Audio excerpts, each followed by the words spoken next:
So we've made our bag. We're now going to move on to making the coordinating pencil case to go with it. So we've got our lining pieces, our fabric pieces here, 2 of those, and our lining pieces there, 2 of those. We've got our zip, our grey grain tape, and our D-ring, our mini D-ring. So we're going to just at the moment set those aside and work with these bits here. So we just want to attach this mini D-ring to the side of our one of our outer pieces of fabric. So simply post the grey grain tape through the middle, fold it in half like this, encasing the D-ring, and then you're just going to pop it onto the side of your pencil case. Now it doesn't matter which side, because it's the same both sides, but you're going to want to come about 6 centimetres down from the top, and that's where you want the top of your tape to be. So about there. Just put a clip on to hold that. And then I'm just going to take that over to my machine, and I'm just going to do a little stitch across there to hold that in place. So with that D-ring trapped on that folded in half piece of grosgrain tape, I will just pop that under my machine, and I'm just going to go back and forth. And I'm just about, you know, a foot's width, like a presser foot's width in from the edge there. I'll just go back and forth just to hold it in place, ready for when we construct our pencil case. So let's just show you how that looks. There we are. So that's now trapped on the end there. Just stitched it in place. Just our little metal D-ring tab there. The next thing that we're going to do is we're going to sandwich our zip in between the outer fabric and the lining fabric. Now the zip, just think of it as a narrow piece of fabric that has a right side, which is the side with the puller, and a wrong side, which is the back of the zip. So place your zip right sides together with your fabric. So you're looking at the right side of your fabric and your zip is face down. Centralise it with the top of that piece of fabric and match the raw edges. Now for the sandwich. What we're going to do is we're going to take our lining, and again making sure that it's right side up. So I want my leaves to be kind of pointing upwards, and I'm going to place that on top to sandwich the zip. So the zip is now in between the lining and the fabric, and with all of those raw edges matching and the zip central to those fabrics, I'm just going to pin it in place. I'll put 3 pins in. We're then going to go over to the machine and put our zip foot on, and what we'll do is we will sew all the way down here through all 3 layers, through the lining, the zip and the fabric. And once we've done that, when we open it up, what we'll end up with is something that looks like this, which is of course what we want. We've got our zip tape encased, we've got our zip there, we've got our right side there and our lining there. So if in doubt with zips, best thing to do is to pin it all, sanity check it, just fold it round to the right side, take a look if that's right, and then sew it. So there you go, I've got my pins along here and my zip is trapped in between my lining and my outer fabric. So we're now going to sew our zip in place. I wanted to show you, we're going to put the zip foot on, and this is what my zip foot looks like. As you can see, it's got a little insert on either side there. That allows the needle to get in really close to the plastic zip teeth. And then on the reverse side, if you look at the bottom of your zipper presser foot, it has these raised channels, and that allows the presser foot to press in the middle, but where it's raised, the plastic teeth of your zip can travel underneath. And so that's what a zip foot does. You've got you've got a bar there that the arm will clip onto, and you can either put it on the left or right hand side, depending on whether you're sewing this side of the zip or this side of the zip. So let's pop that onto my machine, and you just refer to your instructions of your sewing machine to help you with this, because all machines will have a slightly different foot. Pull the thread to the back there. There we go. Now here's my my zip, which has been sandwiched between my lining and my fabric, I've actually undone it a little bit. And this is, we don't want to be sewing past that big bulky zip puller. Even though we've got the channel underneath, the zip teeth will fit underneath that channel, but that great big lolloping zip pull certainly won't. So we just need to pull it down and get out of the way. Then what we need to do is we're just going to sew with a normal straight stitch. I'll take that pin out now because it's going to be in the way. Matching everything together, and you just want to kind of find a reference point for where you're sewing. So you want to be like sewing nice and close. Can you see if I press my fingers either side there, you can see that ridge. That's where those zip teeth are. So you want to be sewing nice and close into the edge of those zip teeth there. And I can see that my raw edges are lining up with the 1 centimetre line. So I'm just going to sew along there.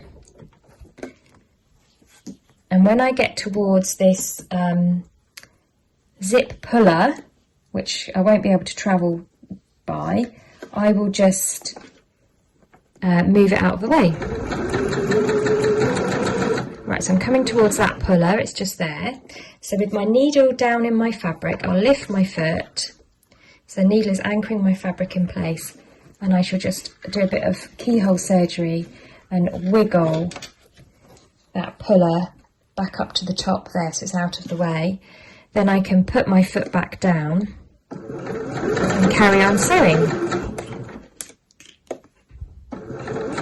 So as I approach the end, I'm just going to do a back stitch, draw that out and trim those threads.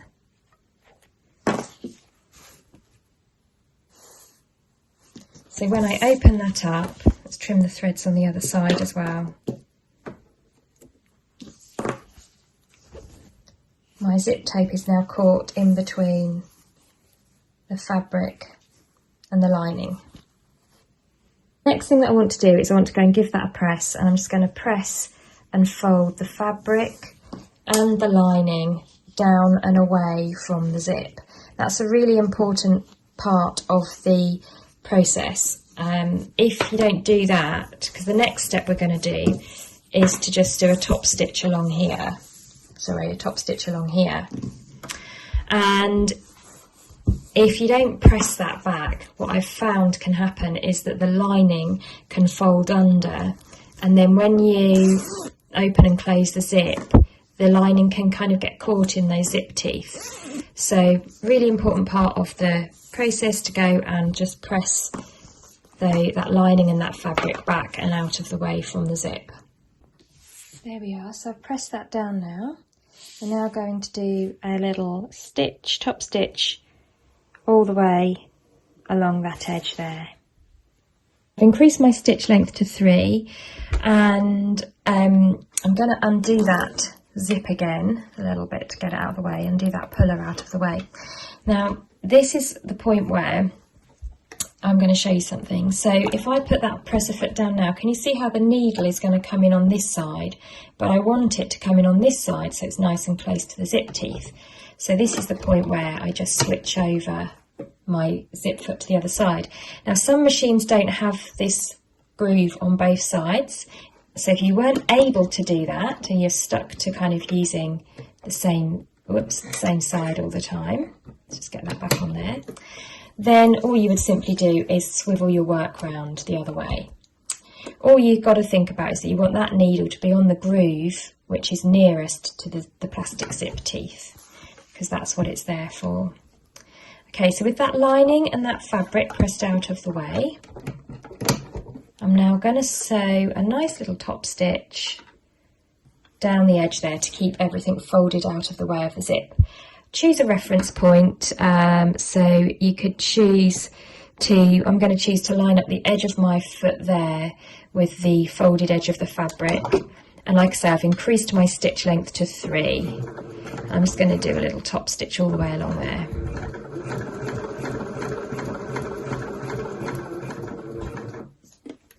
Now as I approach that that pesky zip pull, got a bit of thread caught up there as well, move that out of the way. I'm just going to, with my needle depressed into the fabric, I'm going to lift my foot and I'm just going to push that puller out of the way. Make sure when you do that that you take your foot off of the pedal underneath your desk. You don't want to accidentally sew through your fingers. So then you're going to just carry on all the way to the end. And there we are. So that is side number 1 of the zip, sandwiched between the lining and the fabric. And we're now going to repeat the process for the other side. So there's my first side of my pencil case. I'm looking at the right side, and I want to sandwich the other side of the zip in between the right side and the lining again, sort of same as before. So if I get my other piece of fabric and I'm looking at it right sides looking at me, and then I want to get my zip, remember, right sides together with my fabric, so I just place that on top. Same as before, matching up the raw edges, everything should match up. These fabrics won't match up at the bottom because you've got to accommodate the zip there, so don't worry about that. But the sides should roughly match up, and the top edge there, you should have your raw edges matching. There you go, so you're just putting right sides together, that's all it is, right sides together as per usual with any sewing project. Then I'm going to take my lining, and I'm looking at this right way up as well, and I'm going to turn it over and I'm going to place that on top. So the zip is now sandwiched.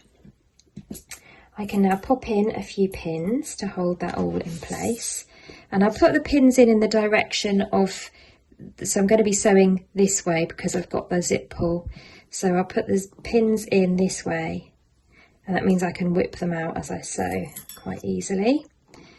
And again, if you are thinking, have I done this right? I'm not 100% sure, maybe it's the first time that you've done a zip. All you should do is now, with the pins in place, just fold it back and ask yourself, does that work? And what it should look like is this. It should look like a situation where you've got the zip in the middle there. You've got both of your outer fabrics looking at you on that side, and you've got both of your lining fabrics looking at you on that side. Okay, so it's just simply a case, once again, of sandwiching that zip tape in between the fabric and the lining.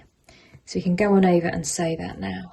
So everything is pinned in place, and like before, I'm just going to undo my zip a little bit to move that puller out of the way. And then I just want to, whoops, find those pins, here we are. And I just want to sew down here.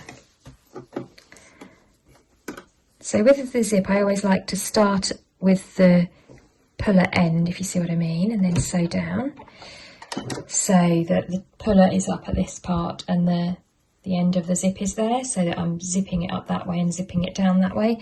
If I do both sides the same, if there's any element of slipping in sewing in the zip, it will happen the same on both sides, that's all. But you don't have to do that.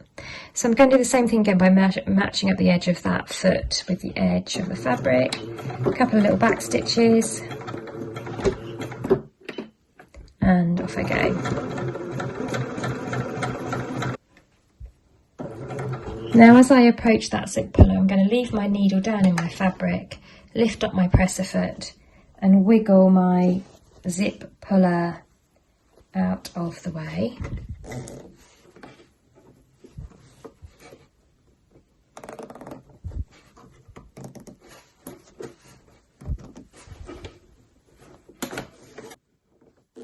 There it is, back up at the top again. And then I can happily carry on without that zip puller getting in my way of my straight sewing. Go, same as before. Move that old machine out of the way, trim off the threads.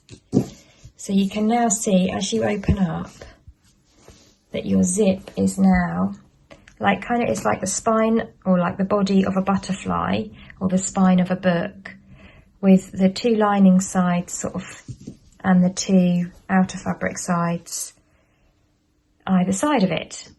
So once again, same process. Off I go to just press that with my iron, and then I will do the top stitching on the other side the same as I did on the first side.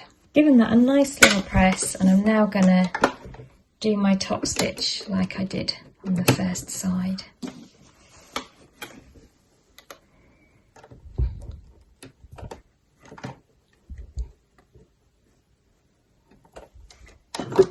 Increase my stitch length to 3. Whatever you do on one side, you obviously want to do it the same on the other. Undo that zip puller so it's out of the way, and away I go.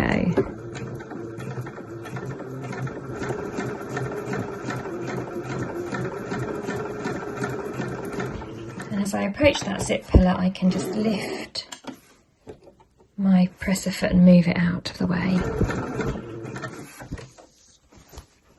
There you go. So that is your zip now inserted. So we can put away our zip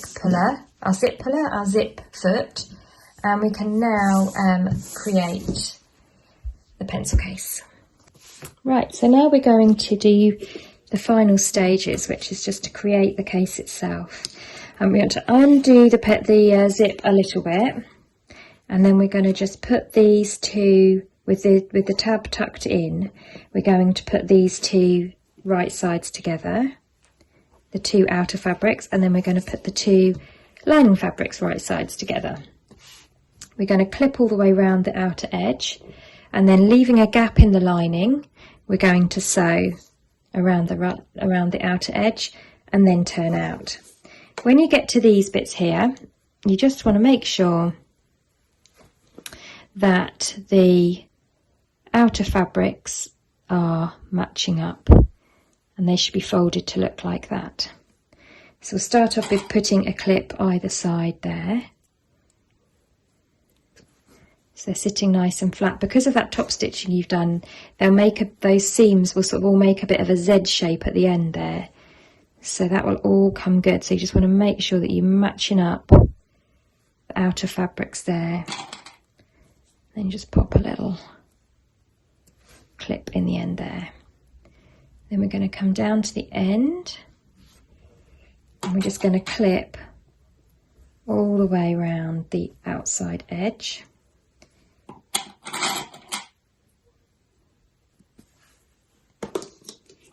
This fabric does fray a little as you work with it, so just have patience. Soon all those frayy bits will be in distant memory, because they'll all be hidden in the inside of the pencil case. And you know, this is just typical of an Ottoman fabric, which has a very pronounced horizontal grain, and that grain, because of its bulkiness, comes loose somewhat when you're sewing with it. And that's fine, it's all part of the course, all good practice.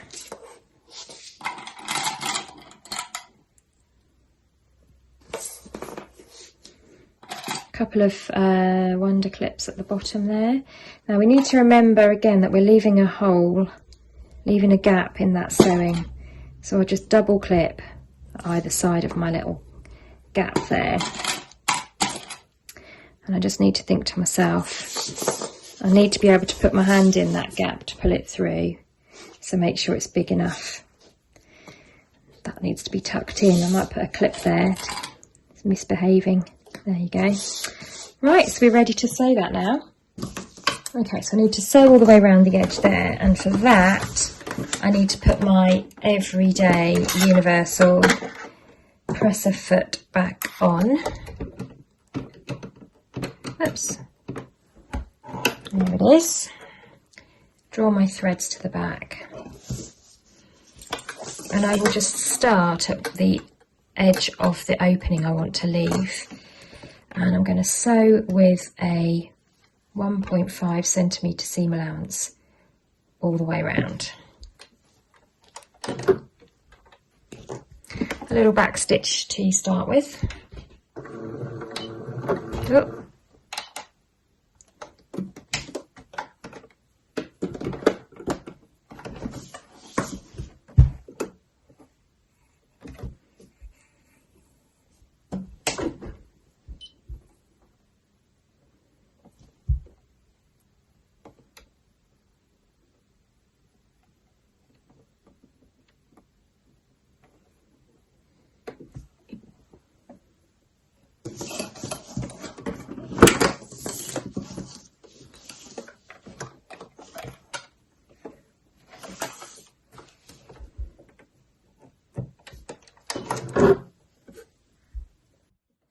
Off we go.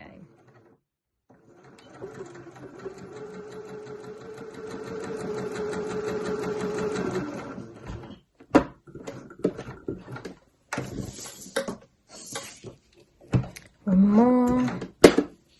There we are, perfect.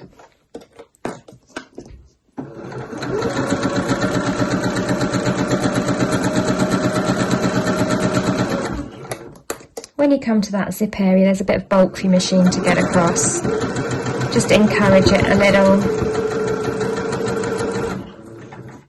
Make sure that that D-ring is sitting inside and that your grosgrain tape hasn't got folded up like mine has. In you go, cheeky. That's better.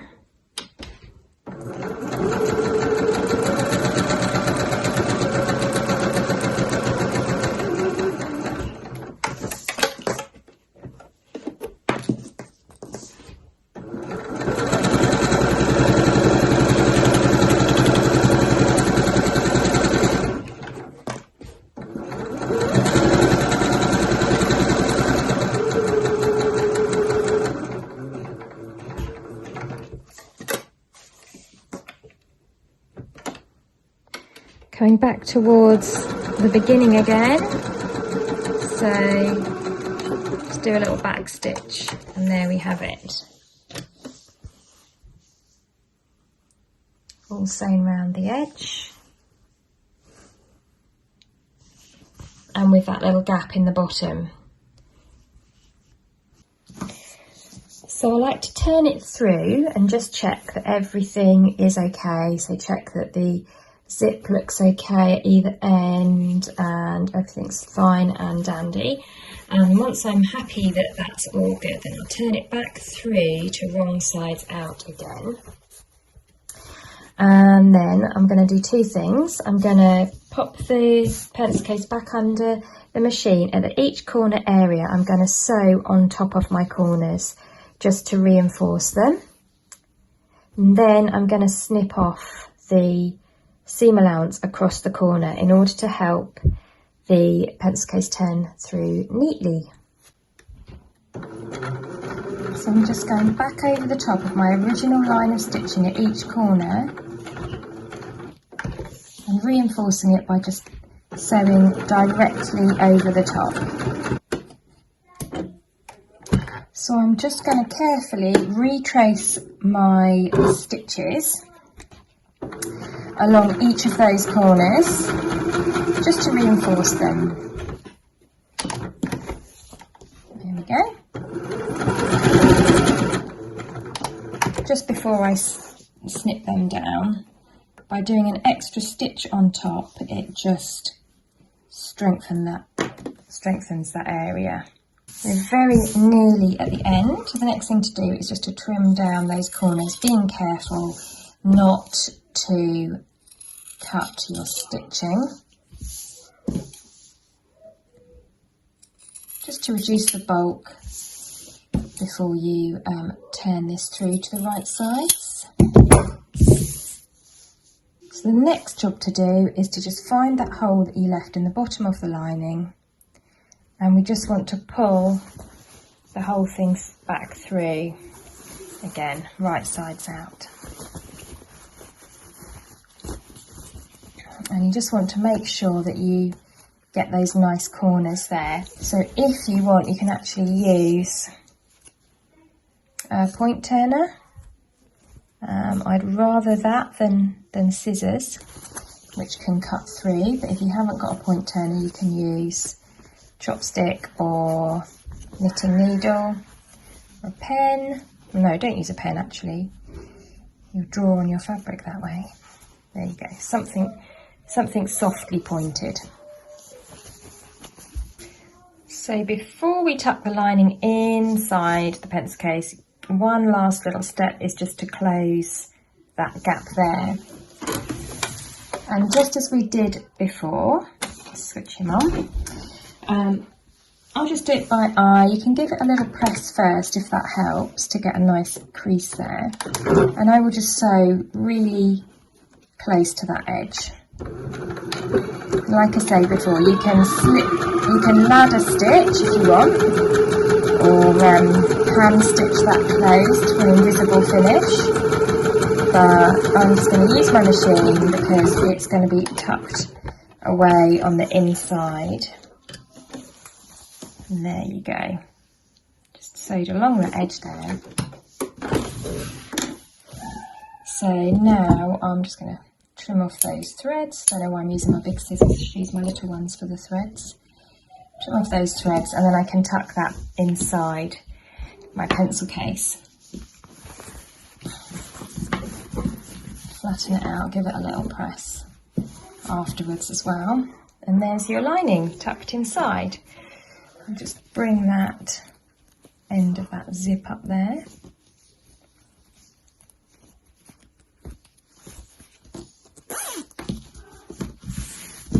And that's our pencil case finished.